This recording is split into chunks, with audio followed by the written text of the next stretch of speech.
Hello বন্ধুরা, তোমরা সকলে আশা করি ভালো আছো। আর আমিও চকাচক গচাগচ আমরা যাবেন আছি লালাগোলা জিতু ময়দানে। আমাগো এই জায়গায় বসন্ত উৎসব হয়, একটাই জায়গা, আর সব দূরে দূরে হয়। দেখো দেখতে দেখতে চলে আইছি জিতু ময়দানে, চলে আইছি। আর কি কমুরে ভাই, দুঃখের কথা, যেদিকেই তাকাই সেই দিকেই খালি জুরা আর জুরা। আর ফাইনছি রাস্তা দিয়ে, তাও জুরা। মা এই জায়গায় আইছি, তাও জুরা জুরা। আর আমার থাকতেও না থাকা মানুষ, আমি এক অভাগা। আমি আর আমার একটা বান্ধবী, দুইজনে এমন অভাগা মানুষ, কি করুম কও। তাদের দুজনে একটু হাই হুল্লা করে দিয়ে তারপর একটু নাচতাম নাকি, যাই হোক।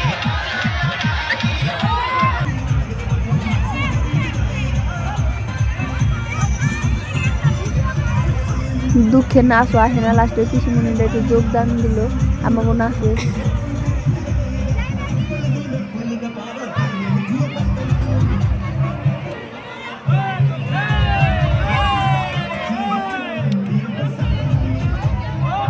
আর ওই যে পিছনে কয়েকটা শুয়োর ছিল, ঘেউ ঘেউ করতেছিল। আর এই দেখো নাচলে হইব, হন্দা হয়ে দেবেন ছিল। তার নিকে আমার বান্ধবী কি কয় দেখো, যে তোমরা হইনে নাও, আর হন্দা হইলেই তো মা ঠেঙ্গানি দিবে। নাও, এমনিতে তো ভূত হয়ে গেছে, আবার হন্দা হইলে মানুষের ডরাইলে পরে আবার আমাকে এবার বিপদ। আমার ভিডিওটা কেমন লাগলো তোমরা